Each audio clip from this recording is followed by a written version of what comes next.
다음은 일별 뉴스의 주제별 요약을 듣기 편한 스크립트로 정리한 것입니다. 각 주제는 3-4줄로 핵심을 전달합니다.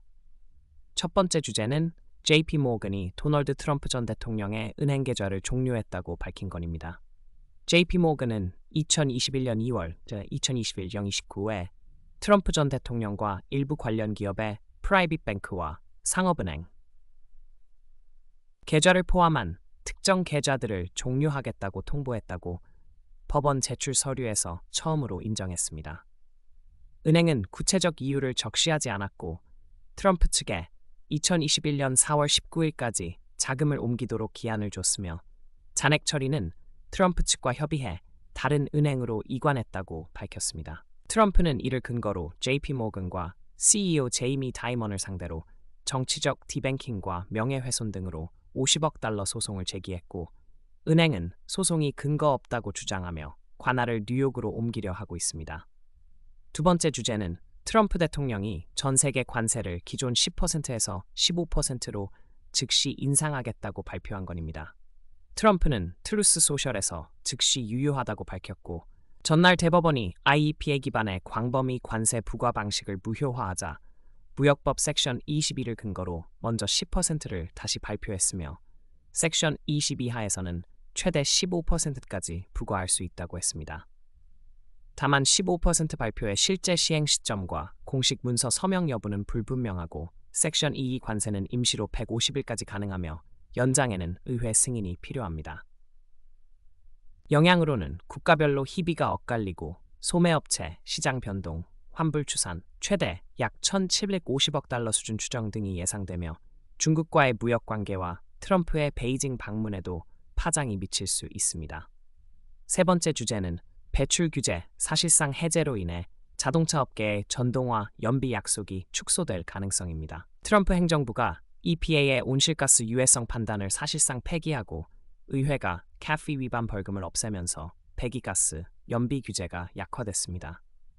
그 결과 제조사들은 엔진 자동 정지, 폐열 회수 등 연비 저감 기술을 축소하고 이윤이 높은 대형 트럭 SUV와 하이브리드에 더 집중할 가능성이 커지며 완전 전기차 투자는 연방 세액공제 폐지와 자산 손상 등으로 둔화될 우려가 있습니다. 다만 일부 업체, 포드, 토요타 등은 전동화 계획을 유지하고 있고 규제 완화의 영향은 여러 모델 연도에 걸쳐 서서히 반영되며 장기적으로 환경, 경쟁력 문제가 악화될 위험이 있습니다. 네 번째 주제는 이란과 미국의 제재 완화 범위를 둘러싼 이견입니다. 양측은 3월 초 재개될 가능성이 있는 간접 협상을 준비 중이나 제재 해제의 범위와 일정, 특히 이란의 농축권 인정 문제에서 큰 차이를 보입니다. 미국은 이란 내 농축을 핵무기 경로로 보고 강한 제약을 요구하는 반면 이란은 전면적 농축 금지를 거부하고 평화적 농축권의 명문화와 함께 고농축 우라늄 일부 수출 희석, 지역 농축 컨소시엄 설립 등 타협안을 제시했습니다. 경제적 혜택으로 미국 기업의 시공 형태 참여 등을 제안했으나 이란은 자원 통제권을 유지하겠다고 선을 그었고 군사적 긴장 고조 속에서 합의에는 추가 협상이 필요합니다. 다섯 번째 주제는 북동부 강력 노르이스터를 앞두고 항공사들이 수천 편을 결항한 사안입니다. 일요일 밤, 월요일 사이 집중될 폭설과 강풍으로 뉴욕, 필라델피아, 보스턴 등은 18, 24인치, 약 45, 60cm까지 쌓일 수 있고 일부 지역은 1피트 이상, 최대 풍속 40-55 km/h로 백색 돌풍과 정전 위험이 큽니다.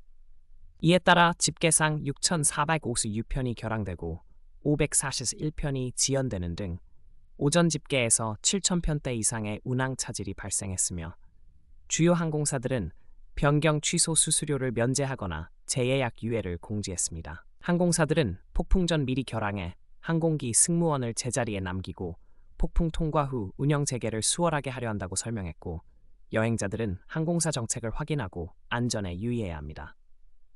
여섯 번째 주제는 국토안보부의 TSA Pre-Check Global Entry 중단 발표와 TSA의 즉각적인 정정으로 빚어진 혼선입니다. DHS는 부분 정부 셧다운 2월 시작을 이유로 일요일 동부시간 오전 6시부터 Pre-Check와 Global Entry를 중단한다고 발표하며 의원 등 특혜 에스코트를 중단한다고 밝혔습니다. 그러나 몇 시간 후 TSA는 성명을 통해 현 시점에서 프리체크는 정상 운영 중이라며 발표 내용을 정정했고, 다만 인력 상황에 따라 개별적으로 운영이 조정될 수 있고 일부 예외 에스코트는 중단된다고 덧붙였습니다. 이 전격적 발표와 즉각적 정정의 충돌은 여행자들에게 큰 불확실성과 혼란을 초래했으며, 프리체크는 2천만 명 이상 회원을 둔 대형 프로그램입니다. 일곱 번째 주제는 소셜미디어 중독 관련 중요 재판이 플랫폼 책임과 규제의 선례를 만들 수 있다는 것입니다. 로스앤젤레스에서 진행 중인 칼리 사건은 메타와 유튜브를 상대로 아동 청소년 정신건강 피해를 주장하는 소송의 시범 재판으로 마크 저커버그가 배심 앞에 증언했습니다. 제출된 내부 문건은 플랫폼이 이용 시간을 극대화하도록 설계했고 안전 권고를 무시했다는 정황을 보이지만, 회사 측은 문건의 선별성과 시점 문제를 제기합니다. 원고가 플랫폼의 제품 설계를 문제 삼아 섹션 230 면책을 우회하려는 점은 승소 시 수십억 달러 배상과 설계 알고리즘 변경 강제 등 업계 전반의 법적 정책적 변화를 촉발할 수 있습니다.